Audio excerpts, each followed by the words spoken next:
coucher, Anna. Je suis sûr que tu as sommeil.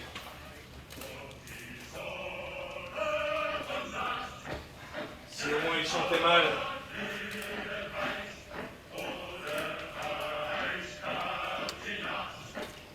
La petite fille doit aller dormir. Où est-elle? Je ne sais pas. Dans un rêve. Va-t-on lorsqu'on dort, lorsque tout s'éteint, lorsqu'on ne rêve même pas? Où est-ce qu'on déambule? Oui, papa. Nous allions nous réveiller de tout cela, de Vienne, de ton bureau, de ces murs, et si nous apprenions que tout cela aussi n'était qu'un songe, où aurions-nous vécu? Tu es restée une petite fille. Les enfants sont spontanément philosophes. Ils posent des questions. Et les adultes? Les adultes sont spontanément idiots. Ils répondent. Allons, va te coucher. Tu es grande maintenant. C'est toi qui n'y es plus. Quoi? Grand Je suis vieux, c'est vrai. et malade. Et malade. C'est si peu réel l'âge. C'est comme les chiffres. 50, 60, 82. Qu'est-ce que cela veut dire? Ça n'a pas de chair, ça n'a pas de sens les nombres. Ça parle de quelqu'un d'autre. Au fond de soi, on ne sait jamais l'arithmétique. Oublie les chiffres. Eux ne t'oublieront pas.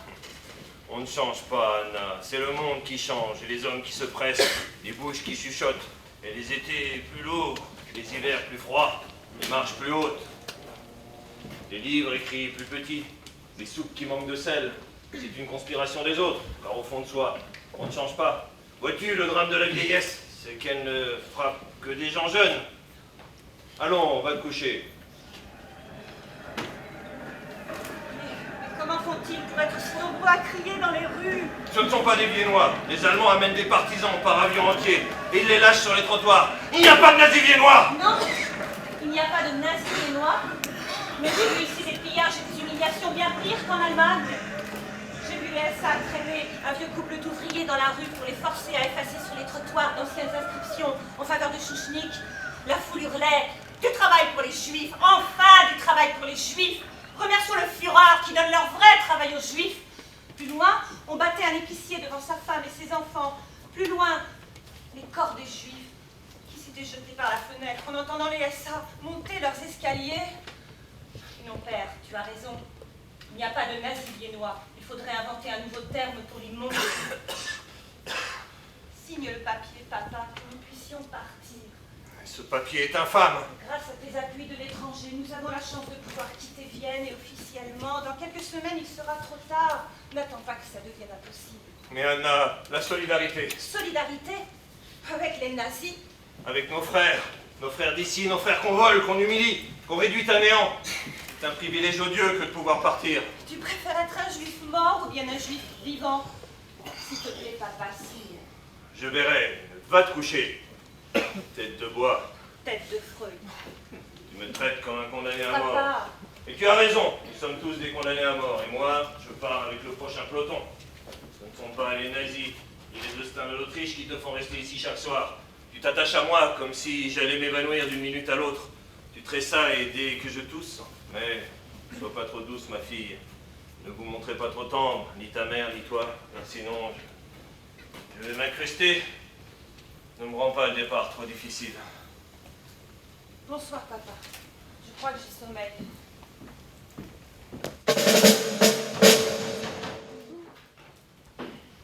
Gestapo! Restez là, vous autres! Une petite visite amicale, docteur Freud. Ah! Mais je vois que nous avons commencé à ranger nos livres. Désolé de les avoir tant bousculés la dernière fois. Oh, mais je vous en prie. C'était un plaisir d'avoir affaire à de véritables érudits. Qu'est-ce que vous en avez fait cette fois-ci? Vous les avez brûlés comme toutes les œuvres de mon père? Je n'estime pas le progrès, Anna. Au Moyen-Âge, il m'aurait brûlé. À présent, il se contente de brûler mes livres. Il n'est jamais trop tard. Faut bien faire. Avez-vous trouvé ce que vous cherchiez? Des documents anti-nazis, n'est-ce pas? Ils ne se cachaient pas dans les volumes que vous avez emportés. Je vous dois une confidence. Vous n'auriez su les dénicher là, car les documents anti-nazis les plus importants sont conservés... Si, je vais vous le dire, ils sont conservés ici. Et là, Humour juif, je présume. C'est vrai, je ne savais plus que j'étais juif. Ce sont les nazis qui me l'ont rappelé. Ils ont bien fait. C'est une aubaine de se retrouver juif devant des nazis. D'ailleurs, si je ne l'avais pas été, j'aurais voulu le devenir, par colère. Méfiez-vous, vous allez déclencher des vocations. Dites-moi, c'est de la valeur, ces vieux trucs là? Non, aucune valeur, un héritage. Je pensais les jeter. Vous en voulez une? Ah non, c'est trop moche. Avez-vous des ordres? Qui vous autorise à venir nous piller tous les jours? Quelqu'un m'a parlé. Vous m'avez parfaitement entendu. Je vous demande qui vous ordonne, qui vous autorise à venir nous harceler tous les jours. C'est curieux ici, j'entends des voix. J'ai l'impression que vous prenez bien trop d'initiative pour un simple inspecteur de la Gestapo. Vous devriez vous rappeler que nous avons des soutiens dans le monde entier, que Roosevelt et même Mussolini sont intervenus auprès de votre fureur pour nous défendre et exiger qu'on nous laisse partir. Tiens, c'est curieux, je n'entends plus rien maintenant. Alors décampez! Pardon? Ça suffit maintenant, décampez! Et dites à vos sales bons hommes de ne pas traîner leurs fusils par terre comme la dernière fois. Émilie a passé 3 jours à récupérer le parquet! Dis la youpine, à qui crois-tu Ne me parler? demande pas! Anna, va chercher l'argent! Comme vous me connaissez bien. Ce n'est pas très difficile. Mais père, il n'y a plus d'argent. Le coffre-fort. Vous n'y aviez pas pensé. Ces chiens de juifs ont toujours un os enterré quelque part. Plaignez-vous Pourquoi leur donner encore de l'argent? pour avoir la paix. Alors je ne conçois pas ce que serait la guerre. Rassure-toi, ils ont plus d'imagination que toi. Prenez. Il y a combien? 6000 shillings, Mazet! n'est-ce pas? Vous pouvez être fiers. Moi, je n'ai jamais gagné autant en une seule séance. Ce qui me dégoûte, chez vous les juifs, c'est que vous ne résistez même pas. Maintenant que vous avez votre argent, vous vous taisez, vous partez. Anna! Parce qu'un imbécile se met à crier avec d'autres imbéciles, il faudrait se laisser faire. Anna! Papa, as-tu vu comme ces bottes brillent? Du marbre noir. Sûr qu'il doit passer des heures à les astiquer, ces bottes. Tu te sens heureux, n'est-ce pas, quand après les avoir couvertes de cirage, tu les fais reluire avec tes premiers coups de brosse? Mais Ensuite, tu passes le chiffon, tu frottes, elles luisent, elles s'arrondissent, et plus elles brillent, plus tu te sens soulagé. Depuis combien de temps n'as-tu pas fait l'amour? Auprès des femmes, n'est-ce pas, tu as beaucoup plus de mal à te faire reluire. je l'emmène Ah oui, à la Gestapo! il veut que je lui en raconte d'autres. Il a besoin qu'on lui parle de lui.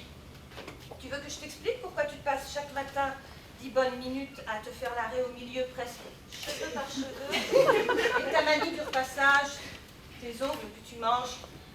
Tu veux que je t'explique pourquoi tu méprises les femmes et bois de la bière avec les hommes? Gestapo! Faites pas ça, ne faites pas ça! Laisse faire, pourquoi aurais-je peur d'une telle bande de lâches? J'espère qu'on t'en goûter de parler ainsi! Mieux que toi, visiblement. Petite fille! Tu n'es qu'un pion, inspecteur, un pion qui connaît mal les règles du jeu. Tu ne sais pas que nous partons. Le monde entier sait que nous partons. À la Gestapo! Je l'emmène à la Gestapo! Va grossir le troupeau, tu te sentiras plus fort. Regarde la bière une dernière fois, le juif! Ne t'inquiète pas, papa, ils te font peur parce qu'il est trop tard. Ils ne peuvent plus rien contre nous. Ah oui? Ah oui? Elle est laide et elle se croit intelligente. Tu as vraiment bien réussi ta fille, le juif. Le papier, papa, signe simplement le papier. Ne dis rien à maman. Mais signe le papier, sinon nous n'obtiendrons jamais le visa de sortie. Mais lâchez-moi, je vous suis. Le papier. Papier. Anna! Le papier. Papier.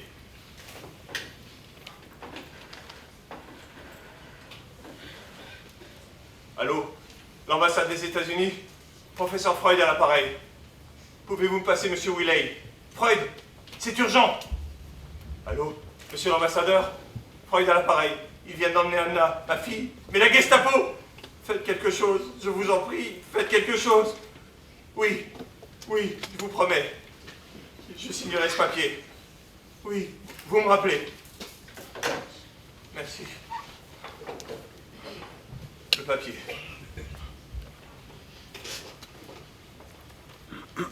Je sous-signé. Professeur Freud confirme qu'après l'Anschluss de l'Autriche avec le Reich allemand, j'ai été traité par les autorités allemandes et par la Gestapo en particulier avec tout le respect et la considération due à ma réputation scientifique, que j'ai pu vivre et travailler en pleine liberté, que j'ai pu continuer à poursuivre mes activités de la façon que je souhaitais, que j'ai pu compter dans ce domaine sur l'appui de tous et que je n'ai pas la moindre raison de me plaindre. Je puis cordialement recommander la Gestapo à tous.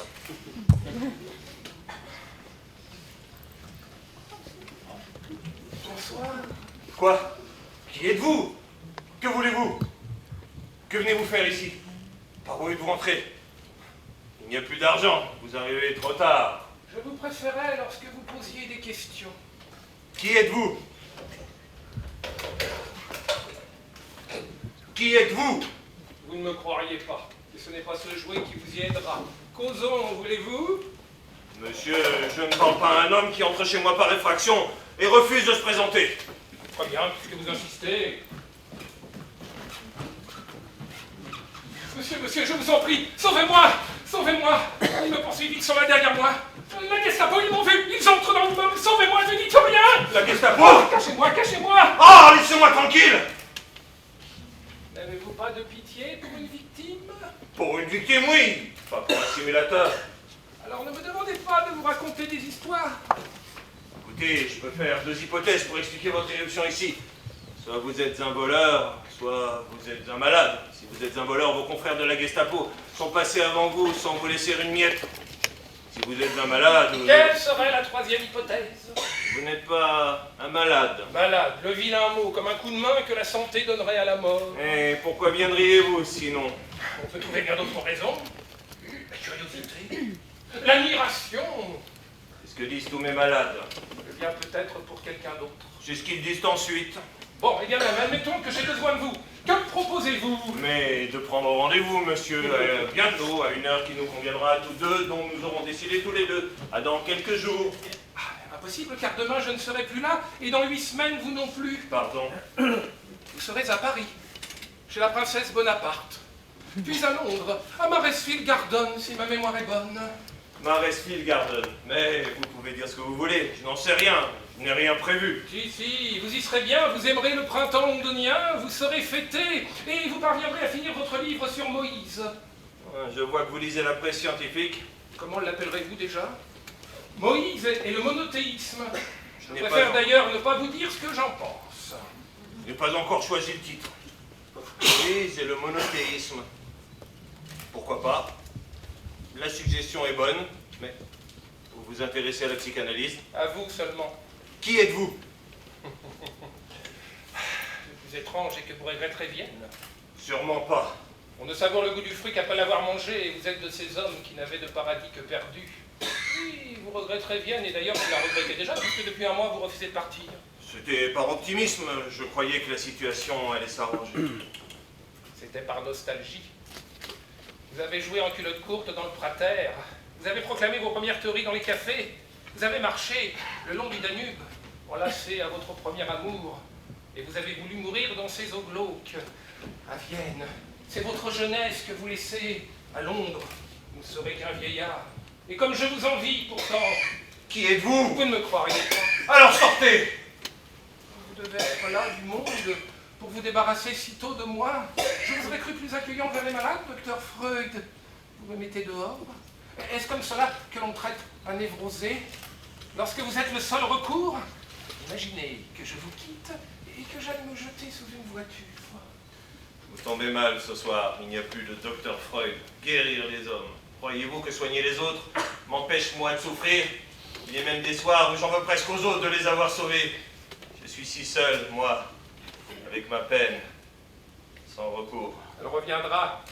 Anna, ils la garderont peu de temps, ils savent très bien qu'ils ne peuvent pas la garder. Et vous la tiendrez dans vos bras quand elle reviendra. Vous l'embrasserez avec ce bonheur qui n'est pas loin du désespoir, avec ce sentiment que la vie ne tient qu'à un fil si étroit, si mince, et que le fil se trouve provisoirement retendu. C'est cette fragilité-là qui donne la force d'aimer. Et qui êtes-vous? J'aimerais tant vous le dire quand je vous vois comme cela. Vous avez besoin de moi. Oui, non, enfin, c'est-à-dire, j'ai été ridicule. L'optimisme m'avait brouillé la tête. En vérité, il me paraît douteux Que je puisse vous aider naturellement. Ils se croient tous uniques quand la science présuppose le contraire. Je vais m'occuper de vous, parce que de toute façon, cette nuit, il faut attendre. C'est curieux, je n'ai pas très envie de vous ménager. Vous avez raison. Soit. Commençons. Allongez-vous, là.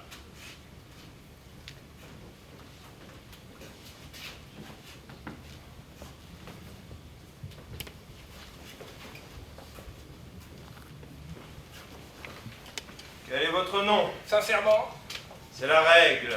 Quel est votre nom? Le nom de votre père? je n'ai pas de père. Votre prénom? Personne ne m'appelle. Avez-vous confiance en moi? Parfaitement, c'est vous qui ne me croyez pas. Bon, changeons de méthode. Racontez-moi un rêve, votre dernier rêve. Je ne rêve jamais. Verrouillage de la mémoire par la censure. Le cas est sérieux mais classique. Racontez-moi une histoire. N'importe quelle histoire. N'importe quelle histoire.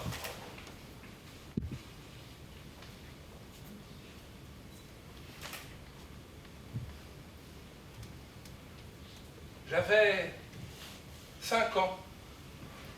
Et à cette époque, le ciel avait toujours été bleu, le soleil jaune, et les bonnes chantaient du matin au soir en laissant échapper de leurs seins entr'ouverts un parfum de vanille.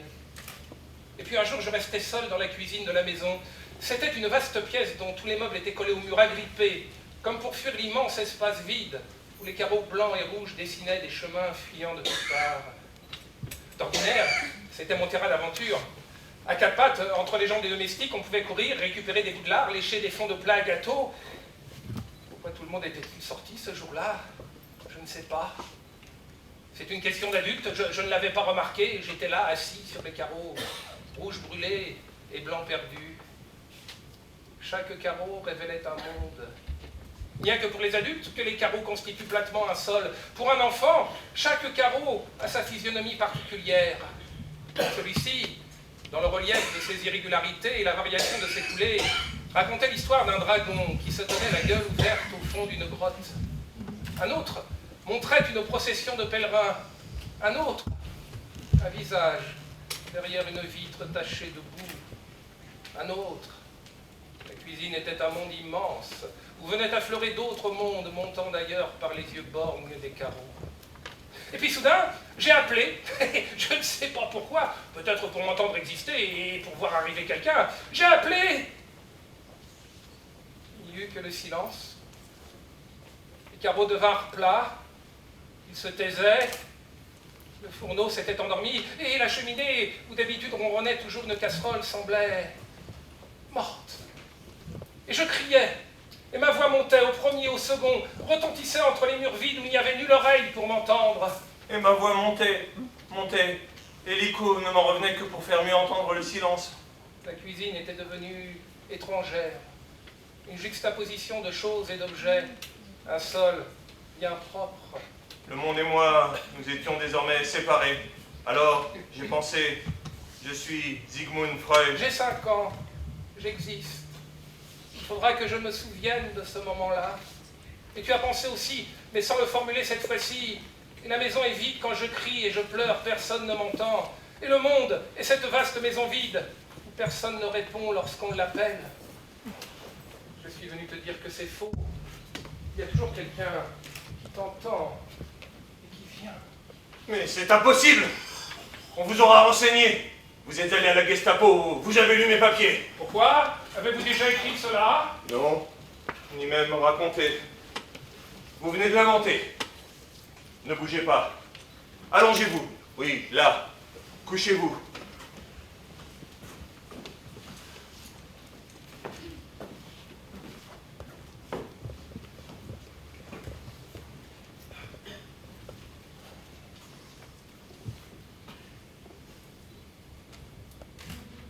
Vous êtes fatigué. Vous vous laissez aller. Vous... Ah, l'hypnose, docteur. Je croyais que vous aviez abandonné cette méthode depuis longtemps. Lorsque le sujet est trop crispé pour accepter l'échange, rien ne vaut mon vieux pendule. Vos paupières se font de plus en plus lourdes. Il faut dormir. Vous essayez de lever le bras gauche, mais vous ne le pouvez pas. Vous êtes si fatigué, si las. Il faut dormir. Dormir. Il le faut.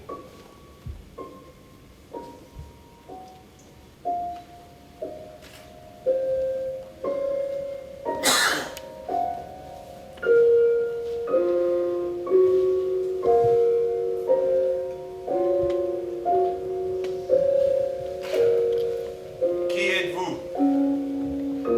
C'est pour ces semblables que l'on possède un nom. Moi, je suis seul de mon espèce. Qui sont vos parents? Je n'ai pas de parents. Sont-ils morts? Je suis orphelin de naissance. Vous n'avez aucun souvenir d'eux? Je n'ai aucun souvenir. Pourquoi ne voulez-vous pas avoir de souvenirs? Je voudrais avoir des souvenirs, je n'ai pas de souvenirs. Pourquoi voulez-vous oublier? Je n'oublie jamais rien, mais je n'ai pas de souvenirs. Quand avez-vous connu Sigmund Freud? La première fois qu'il s'est fait entendre à moi, il a dit « Je suis Sigmund Freud, j'ai 5 ans, j'existe. Il faudra que je me souvienne de ce moment-là. » J'ai écouté cette petite voix frêle et enrhumée de larmes qui montait au milieu des clameurs du monde. Mais Sigmund Freud est plus vieux que vous. Quel âge avez-vous? Je n'ai pas d'âge. Vous ne pouviez pas entendre Sigmund Freud. Vous n'étiez pas encore né. C'est vrai, je ne suis pas né. Où étiez-vous lorsque vous avez entendu sa voix? Nulle part. Ce n'est ni loin, ni près, ni ailleurs. C'est inimaginable, car on imagine toujours avec des images, or là, il n'y a plus rien. Ni nuages, ni prairies, ni étendue d'azur, rien. Où êtes-vous lorsque vous rêvez? C'est moi qui pose les questions. Où sont les hommes, là où vous êtes? En moi, mais nulle part, comme sont en eux les songes. Où êtes-vous ce soir? À Vienne, en Autriche. Le 22 avril 1938, au 19 Bergasse, dans le bureau du docteur Freud. Qui est le docteur Freud? Un humain qui a brassé beaucoup d'hypothèses, autant de vérités que d'erreurs, un génie en somme. Pourquoi lui? Les voyants, les yeux crevés, les prophètes, un cancer à la gorge, il est très malade. Mourra-t-il bientôt? Bientôt. Quand? Le 23, c'est... Désolé, docteur, je ne réponds pas à ce genre de questions. Mais on ne sort pas d'hypnose comme cela, vous devez... Mais si je réponds à votre question, vous seriez capable de mourir ce jour-là, uniquement par complaisance. Je me sentirais responsable. Je deviens fou. La sagesse consiste souvent à suivre sa folie plutôt que sa raison. Oh, c'est amusant d'avoir un corps. Oh, mais qu'est-ce qu'on s'ankylose vite, j'en avais perdu l'habitude. Comment me trouvez-vous? C'est amusant cette figure, n'est-ce pas? Je me suis fait la tête d'un acteur qui naîtra après votre mort. Vous êtes beau. Ah bon? Cela n'a pourtant aucun rapport avec ce que je suis. Et croyez-vous que je me reconnaisse, moi, dans le vieillard barbu qui m'attend dans les glaces? Je m'y habitue, mais je ne m'y retrouve pas. Vous n'aimez pas votre image? Parce que la bouche bouge en face de ma bouche et que la main répond à ma main, je me dis c'est moi. Mais moi, n'ai ni ce front plissé, ni ses sourcils poivre et sel, ni ses lèvres toujours plus sèches et raides. Mon front a été lisse, j'avais les cheveux châtains, mais alors, c'était pareil. J'aurais pu ne pas être ce corps-ci. Comme c'est étrange. Vous décrivez ce que je ressens moi-même chaque fois que je m'incarne. Je n'aurais jamais pensé qu'il pût en être de même pour vous, les hommes. Vous m'excuserez, je ne peux pas croire que c'est vous. Je le sais, tu ne crois pas en moi. Le docteur Freud est un athée magnifique, un athée qui convertit, un catéchumène de l'incroyance. Pourquoi moi? Pourquoi ne pas aller chez un curé ou un rabbin? Rien de plus ennuyeux que la conversation d'un admirateur. Et puis, je ne suis pas sûr qu'un prêtre me remettrait mieux que vous. Ces gens-là sont tellement accoutumés à parler en mon nom, à agir pour moi, à conseiller à ma place. J'ai l'impression de gêner. pourquoi moi? Pour me convertir? Quel orgueil! Non, il est trop tard. Dans quelques mois, tu oublieras ton Moïse. Je ne t'ai pas converti. Mais je vous vois! Tu vois un homme, rien d'autre. Vous êtes apparu brusquement. J'ai pu entrer par la fenêtre. Vous saviez que la Gestapo avait emmené Anna. Mais tout l'immeuble le sait. Vous jouez. Comment auriez-vous pu me raconter ce que j'ai vécu lorsque j'avais 5 ans? Te crois-tu si unique? Il y a des hommes qui ont le pouvoir de raconter des histoires que chacun croit être siennes. Ce sont des écrivains. Peut-être ne suis-je pas Dieu, mais seulement un bon écrivain. Tu n'es sans doute pas le seul petit bonhomme à avoir un jour les jambes écartées sur les carreaux de la cuisine pris conscience qu'il existait. Je sais à quoi m'en tenir. Comme c'est étrange, mon Freud. On dirait que subitement tu voudrais croire, de te vautrer dans la certitude. Quel âge avais-tu quand il est mort?